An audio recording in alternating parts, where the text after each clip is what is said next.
تم نے مجھ سے کوئی گھوڑا نہیں خریدا ہے، نہ کوئی بات ہوئی ہے، نہ سودا ہوا ہے، کچھ بھی نہیں ہوا ہے۔ اللہ کے نبی صلی اللہ علیہ وسلم خاموش ہو کر کے اس کا منہ دیکھ رہے ہیں کہ کیسی بات کر رہا ہے، ابھی سودا مکمل ہوا، ابھی بات پوری ہوئی، اور اچانک بدل گیا۔ اللہ کے نبی صلی اللہ علیہ وسلم نے کہا کہ بات تو ابھی تھوڑی دیر پہلے ہی ہوئی ہے نا، اس طرح کی باتیں کیا میرے تمہارے درمیان نہیں ہوئی ہے؟ اب وہ کیا کرے، سامنے جھوٹ بول رہا ہے۔ اس کے بعد اس نے کیا کہا کہ ہاں اگر میری اور تمہارے درمیان گھوڑے کو خریدنے اور بیچنے کی بات چلی ہے تو گواہی پیش کرو۔ جب تک گواہ نہیں پیش کرو گے میں تو آپ کی بات نہیں مانی جائے گی۔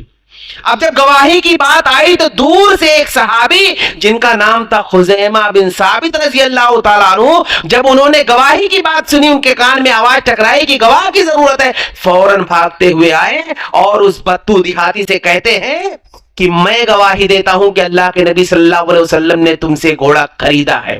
اب گواہی مل گئی، وہ آ کر کے گواہی دے دیے، گواہی مل گئی۔ اب وہ بدو شخص مجبور ہو گیا اور اسے مجبوراً اللہ کے نبی صلی اللہ علیہ وسلم کے ہاتھوں گھوڑا بیچنا پڑا۔ جب وہ گھوڑا بیچ کر چلا گیا گواہی ملنے کے بعد، تو اللہ کے نبی صلی اللہ علیہ وسلم نے خزیمہ بن ثابت رضی اللہ تعالیٰ عنہ کو بلایا اور کہا کہ اے خزیمہ، جس وقت میری اور اس بدو شخص کی لین دین کی بات چل رہی تھی اس وقت تو تم تو موجود ہی نہیں تھے، کیسے تم نے گواہی دے دی؟ تو خزیمہ بن ثابت رضی اللہ تعالیٰ عنہ کہتے ہیں اللہ کے نبی صلی اللہ علیہ وسلم آسمان سے آنے والی وحی کے سلسلے میں میں آپ کی تصدیق کرتا ہوں، گھوڑے کے سلسلے میں آپ جھوٹ بولیں گے؟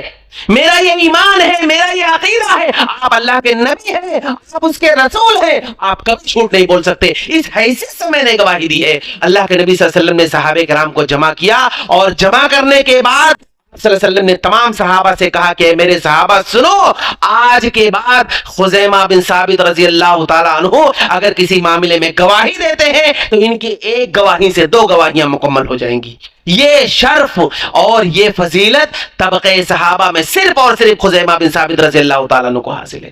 تو کہنے کا مطلب یہ ہے کہ صحابہ کرام رضی اللہ تعالیٰ عنہ مجمعین کا اللہ کے نبی صلی اللہ علیہ وسلم نے کہہ دیا تو صحابہ نے مان لیا، اور وہ جذبے جو صحابہ کرام رضی اللہ تعالیٰ عنہ مجمعین کا تھا، ویسا جذبہ نہ آج کسی کے پاس ہے اور نہ قیامت تک ویسا جذبہ دیکھا جائے گا۔